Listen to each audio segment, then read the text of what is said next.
Bismillahirrahmanirrahim and Assalamu alaikum students. Hope you all are fine and taking my lectures. So students, जैसा कि आपको याद हो last lecture number 4 में हमने मेटल्स मेटलॉइड्स तक उनकी प्रॉपर्टीज को स्टडी किया था, कैरेक्टर्स को स्टडी किया था।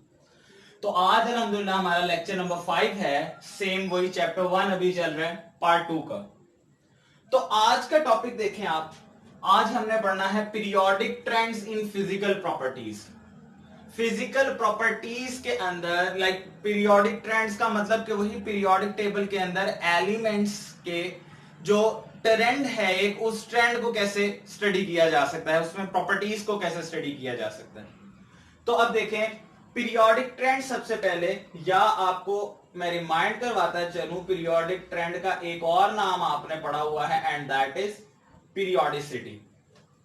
पीरियोडिसिटी या पीरियोडिक ट्रेंड, तो ये क्या था?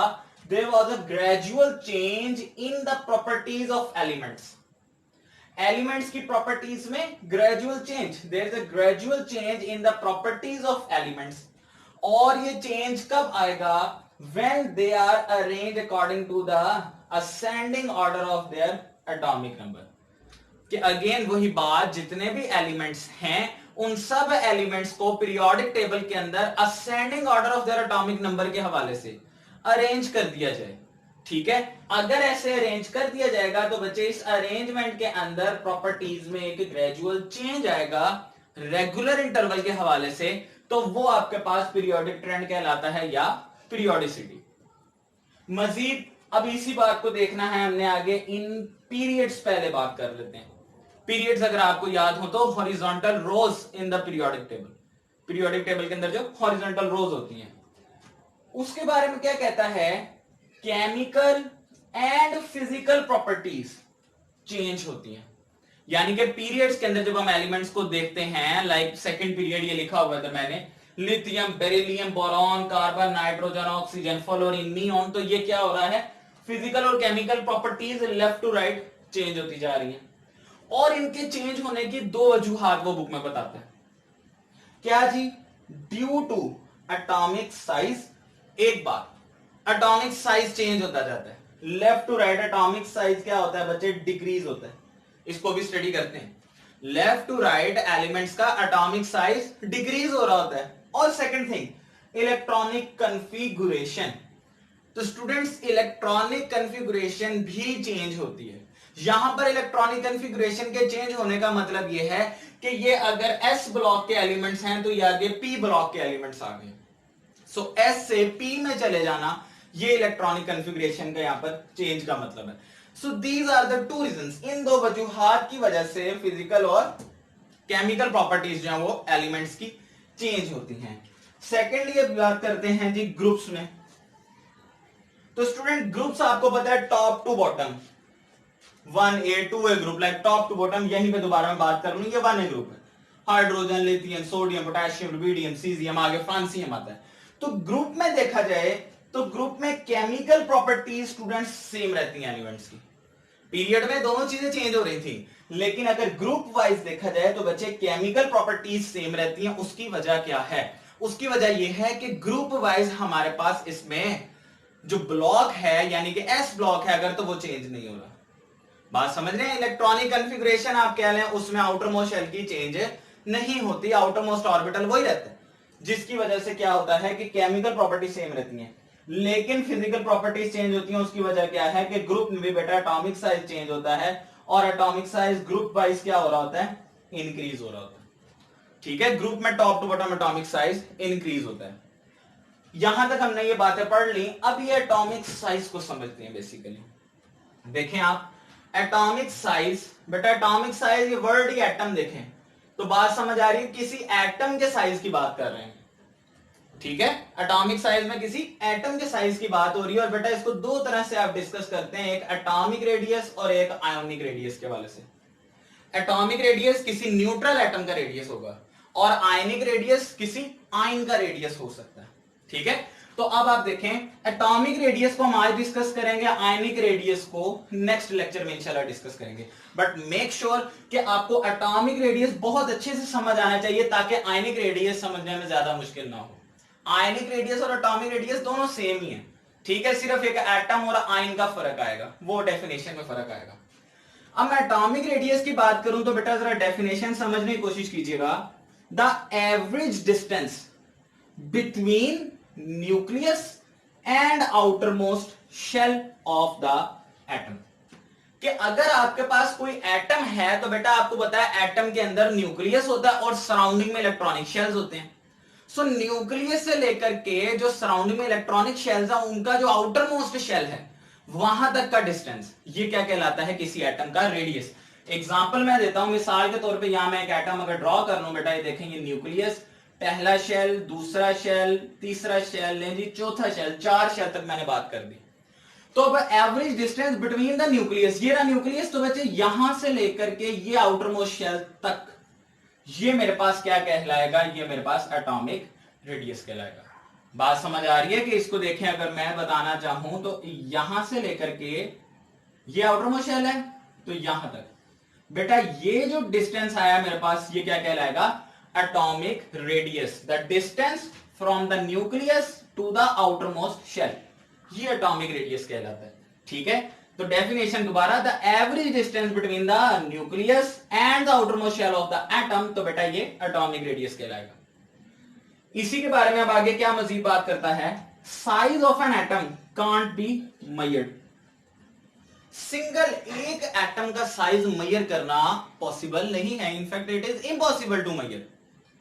उसकी 2 रीजंस बुक में बता रहा है आपकी।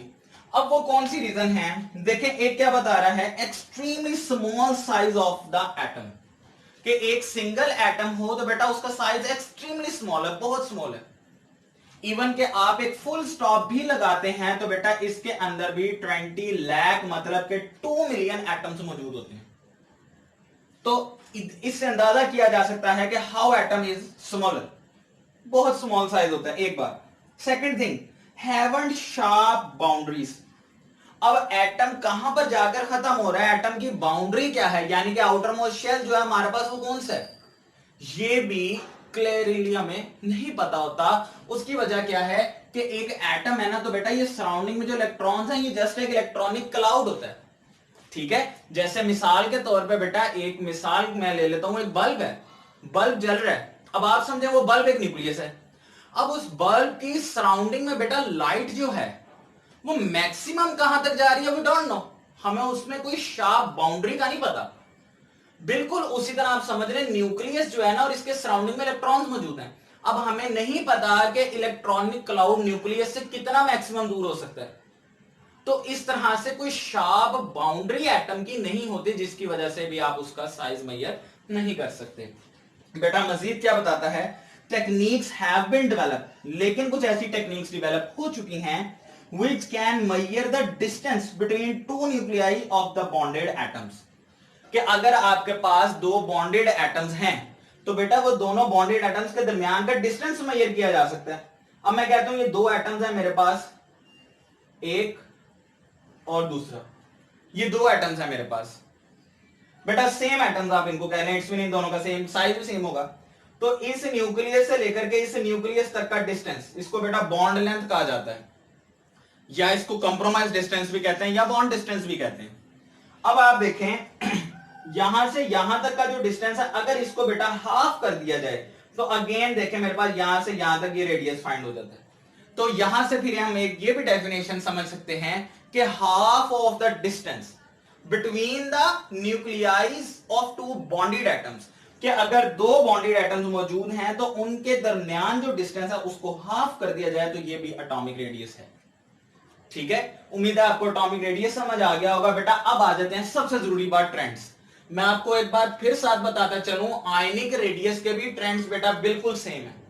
तो इसलिए ये एटॉमिक रेडियस के ट्रेंड्स को जरा गौर से समझ लीजिएगा, ताकि नेक्स्ट लेक्चर में जब हम आयनिक रेडियस के ट्रेंड्स पढ़ें तो वो भी आपको आसानी से समझ आए। देखिए बेटा ट्रेंड्स इन एटॉमिक रेडियस, पहले मैं बात कर लेता हूं ग्रुप वाइज, यानी कि टॉप टू बॉटम।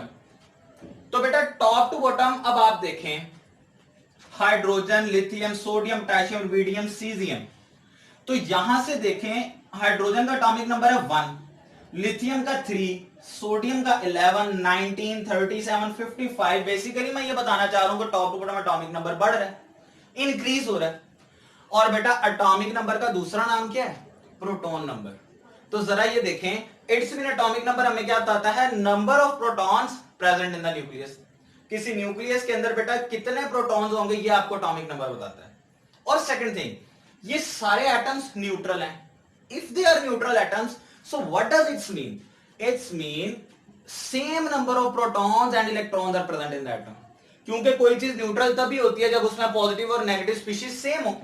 तो बेटा इसके अंदर पॉजिटिव स्पीशीज प्रोटॉन है, नेगेटिव स्पीशीज इलेक्ट्रॉन है। अगर प्रोटॉन और इलेक्ट्रॉन इक्वल होंगे, इट्स मीन कि ये आपके पास न्यूट्रल एटम है। तो अब देखें बेटा, 1 अगर एटॉमिक नंबर है तो ये सारे न्यूट्रल एटम है। इट्स मीन हाइड्रोजन में सिर्फ एक ही इलेक्ट्रॉन है, ये आ गया बेटा। उसी तरह लिथियम देखें तो लिथियम में अब 3 इलेक्ट्रॉन है। पहले शेल में बेटा आपको पता है जब 2 इलेक्ट्रॉन आ जाए तो वो कंप्लीटली फिल्ड हो जाता है। अब तीसरा इलेक्ट्रॉन के लिए हमें एक एक्स्ट्रा शेल चाहिए, इस तरह से अकोमोडेट होगा बेटा। इसी तरह सोडियम देखें तो पहले शेल में 2 इलेक्ट्रॉन कंप्लीट, दूसरे में 8 इलेक्ट्रॉन, ये भी कंप्लीट। 2 8 और 2 10 हो गए। अभी भी एक इलेक्ट्रॉन रहता है तो बेटा एक इधर आ जाएगा, जिसके लिए हमें एक्स्ट्रा शेल की जरूरत पड़ी। इसी तरह इसका भी आउटर मोस्ट शेल के अंदर एक इलेक्ट्रॉन आ जाएगा, इसमें भी एक आएगा, इसमें भी एक आएगा। तो बेटा आप ये देखें, top to bottom atomic number के इंक्रीज होने की वजह से इसके अंदर एक्स्ट्रा शेल एक एक हमें ऐड करना पड़ रहा है। कि अगर हाइड्रोजन के लिए एक शेल था, लिथियम के लिए हमें 2 इलेक्ट्रॉनिक शेल चाहिए, ठीक है। सोडियम के लिए 3 इलेक्ट्रॉनिक शेल चाहिए, पोटेशियम के लिए 4 चाहिए। तो इस तरह से हमें पता चल रहा है कि टॉप टू बॉटम जब हम मूव कर रहे हैं तो बेटा एटॉमिक नंबर के इंक्रीज होने की वजह से नंबर ऑफ इलेक्ट्रॉन्स भी बढ़ते जा रहे हैं और उनको अकोमोडेट करने के लिए हमें इलेक्ट्रॉनिक शेल्स भी ज्यादा रिक्वायर्ड हैं। तो जिसकी वजह से एटॉमिक साइज जो है फिर वो atomic radius top to bottom increase होता है। बेटा याद रखने के लिए देखें, यूं विजुअलाइज हम कर लेते हैं। ये देखें टॉप टू बॉटम क्या हो रहा है, क्रोकोडाइल का जैसे माउथ होता है तो वो ज्यादा ओपन होता जा रहा है। Top to bottom atomic radius increase हो रहा है। और क्यों इंक्रीज हो रहा है बेटा? टॉप टू बॉटम इसको ग्रुप कहेंगे। ये मैं तीनों बातें लिख चुका हूं। एक बात क्या थी? Due to increase in atomic number, एक बात कि 1 3 11 19 एटॉमिक नंबर बढ़ रहा है। दूसरा, addition of an extra shell successively, कि हर ऊपर से नीचे वाले एलिमेंट, इसमें एक तो इसमें 2 हो गए शेल, इसमें 3 हो गए, 4 हो गए, ऊपर से नीचे की तरफ एक एक शेल इंक्रीज होता जा रहा है, बढ़ता जा रहा है। तो ये भी वजह एटॉमिक रेडियस के इंक्रीज होने की। और बेटा तीसरी भी मैंने लिखी हुई है, इंक्रीज इन शील्डिंग इफेक्ट, कि जैसे जैसे हम टॉप टू बॉटम मूव कर रहे हैं इसके अंदर नंबर ऑफ इलेक्ट्रॉन्स बढ़ रहे हैं, इंक्रीज हो रहे हैं। तो बेटा जब नंबर ऑफ इलेक्ट्रॉन्स बढ़ जाएंगे तो वो एक दूसरे को भी रिपेल करते हैं। इंटरवेनिंग इलेक्ट्रॉन्स यानी कि इनर शेल्स के जो इलेक्ट्रॉन हैं वो एक दूसरे को रिपेल करते हैं, जिसकी वजह से एक शेल दूसरे शेल से थोड़ा मजीद दूर हो जाता है। तो एक ये भी वजह होती है एटॉमिक रेडियस के इंक्रीज होने की। तो यहां से आपने ये बात सीख ली थी बेटा, इन ग्रुप के अंदर top to bottom atomic radius increase होता है। क्यों? ये 3 वजूहत आपके सामने लिखी। अब आखिरी बात कर लेते हैं आज की, पीरियड वाइज एटॉमिक रेडियस का ट्रेंड क्या है। पीरियड का मतलब बेटा लेफ्ट राइट मूव करना, और यहां पे ये मैंने सेकंड पीरियड एक लिखा हुआ है, ये देखिए। हम इसको डिस्कस कर लेते हैं बेटा। ये देखें 1A ग्रुप, 2A ग्रुप के element, 3A 4A 5A 6A 7A and 8A तक, ये मैंने पूरा एक सेकंड ग्रुप आपके सामने लिख दिया। अब इसमें अगर आप देखें, ये बात जरा गौर से समझिएगा बेटा, लिथियम है, इसके अंदर 3 इलेक्ट्रॉन है, क्योंकि इसका प्रोटॉन नंबर 3 है ना, एटॉमिक नंबर 3 है, तो इलेक्ट्रॉन भी उतने ही होंगे, न्यूट्रल एटम। तो बेटा इसमें 3 इलेक्ट्रॉन है, पहले शेल में 2, दूसरे में 1। आगे देखें, बेरिलियम का एटॉमिक नंबर 4, बोरॉन का 5, कार्बन का 6, nitrogen 7, 8, 9 and neon up to 10। Neon तक एटॉमिक नंबर हो गया बेटा 10, इसका मतलब इलेक्ट्रॉन भी 10 है। लेकिन अब इसमें देखें लेफ्ट टू राइट हमारे पास कोई शेल इंक्रीज नहीं हो रहा बेटा, 2 ही शेल में सारे इलेक्ट्रॉन्स अकोमोडेट हो रहे हैं। आप देखें लिथियम की बात की तो पहले में 2, दूसरे में 1 रह गया था, आ गया। ले बेटा मैं कार्बन की बात कर लेता हूं, पहले शेल में 2 इलेक्ट्रॉन आ जाएंगे, बाकी कितना रह गए 6, तो 1 2 3 4, ये 4 और आ गए, टोटल 6 थे ना। तो इस तरह से आप देखें 2 इलेक्ट्रॉन इसमें आ गए और 4 यहां चले गए, 2 ही शेल रिक्वायर्ड थे बेटा। फाइनली एंड पे नियॉन की बात करें तो 2 पहले शेल में और 8 दूसरे शेल में, 10 पूरे। सो इट्स मीन मजीद नए शेल की जरूरत नहीं पड़ी। बेशक आप सबका ऐसे लिख ले, देखें 4 है, पहले शेल में 2 इलेक्ट्रॉन तो दूसरे में भी 2। 5 है, पहले शेल में 2, दूसरे में 3, पहले शेल में 2, दूसरे में 4, पहले शेल में 2 बेटा, दूसरे में 5 इलेक्ट्रॉन, तो देखें 7 कंप्लीट। पहले शेल में 2, दूसरे में 6 इलेक्ट्रॉन, 8 कंप्लीट। पहले शेल में 2, दूसरे में 7, तो 9 कंप्लीट। और इस तरह पहले में 2 और दूसरे में 8, तो 10 इलेक्ट्रॉन्स कंप्लीटली फिल्ड हो जाते हैं इसमें। ठीक है, तो लेफ्ट टू राइट हमने देखा कि एक्स्ट्रा शेल की जरूरत नहीं पड़ रही, लेकिन इसमें क्या हो रहा है, लेफ्ट टू राइट अब हम यहां पर न्यूक्लियर चार्ज को डिस्कस करेंगे। बेटा न्यूक्लियर चार्ज क्या होता है, इसको मैं यूं कह देता हूं, चार्ज ऑन न्यूक्लियस। न्यूक्लियस के ऊपर चार्ज, न्यूक्लियस पे कौन सा चार्ज होता है बेटा, पॉजिटिव चार्ज होता है। क्यों पॉजिटिव चार्ज होता है, क्योंकि उसके अंदर प्रोटॉन्स मौजूद हैं। बाकी जितने भी सब एटॉमिक पार्टिकल्स हैं, न्यूट्रॉन है, न्यूट्राइनो है, एंटी न्यूट्राइनो है, हाइड्रोन है, बोसॉन है, एंटी बोसॉन है, मोर देन 100 सब एटॉमिक पार्टिकल्स बेटा न्यूक्लियस में मौजूद होते हैं। लेकिन उनमें से चार्ज सिर्फ किस पे है, प्रोटॉन पे। तो अब आप देखें लेफ्ट राइट ये प्रोटॉन्स बढ़ते जा रहे हैं बेटा। इसके न्यूक्लियस में 4 प्रोटॉन है, इसके न्यूक्लियस में 5 हैं। बोरॉन का न्यूक्लियस कैसे बना हुआ है, 1 2 3 4 और 5, ये बोरॉन का न्यूक्लियस बना। तो लेफ्ट टू राइट आप देखें, न्यूक्लियस के अंदर नंबर ऑफ प्रोटॉन्स इंक्रीज होते जा रहे हैं, जिसका मतलब यह है कि लेफ्ट टू राइट न्यूक्लियस पे चार्ज बढ़ता जा रहा है, न्यूक्लियर चार्ज बढ़ रहा है। तो बेटा जितना न्यूक्लियर चार्ज बढ़ जाएगा वो इलेक्ट्रॉन्स को फिर अपनी तरफ उतना स्ट्रांगली अट्रैक्ट करेगा। यानी कि लिथियम की मैं बात करूं तो 3 प्रोटॉन 3 इलेक्ट्रॉन को अपनी तरफ अट्रैक्ट कर रहे हैं, लेकिन बेटा ये उतना स्ट्रांगली अपनी तरफ अट्रैक्ट नहीं कर सकते कि जितना नियॉन के 10 जो 10 हमारे पास प्रोटॉन है वो 10 इलेक्ट्रॉन को खींच रहे हो। बात समझ आ रही है? लिथियम में 2 ही शेल्स हैं, लेकिन उन 2 शेल्स के अंदर 3 प्रोटॉन सिर्फ 3 इलेक्ट्रॉन को खींच रहे हैं। यहां पर भी नियॉन में भी 2 ही शेल्स हैं, लेकिन बेटा यहां पर 10 प्रोटॉन 10 इलेक्ट्रॉन को खींच रहे हैं। तो 10 प्रोटॉन और 10 इलेक्ट्रॉन के दरमियान फोर्सेस ऑफ अट्रैक्शन जो हैं वो ज्यादा स्ट्रॉन्गर होंगी एज कंपेयर टू के 3 इलेक्ट्रॉन और 3 प्रोटॉन हो। सो ये वजह है कि लेफ्ट राइट बेटा शेल तो नहीं बढ़ रहा, लेकिन न्यूक्लियस के अंदर इलेक्ट्रॉन्स को अपनी तरफ खींचने की ताकत बढ़ती जा रही है, जिसकी वजह से क्या होता है, फिर लेफ्ट राइट साइज छोटा होने लग जाता है। ये विजुअलाइज करने के लिए देखें, लाइक यूं ये कन्वर्ज होता जाएगा साइज। बात समझ रहे आप? और इसकी वजूहत अगेन ये मैंने लिखी हुई है। एक क्या है, due to increase in atomic number, बेटा एटॉमिक नंबर बढ़ रहा है, जिसकी वजह से क्या हो रहा है, इंक्रीज इन न्यूक्लियर चार्ज। के left to right number of protons are increasing in the nucleus, due to which nuclear charge getting increases. तो जितना वो बढ़ता जाएगा एटॉमिक रेडियस ने उतना स्मॉलर होता जाना है।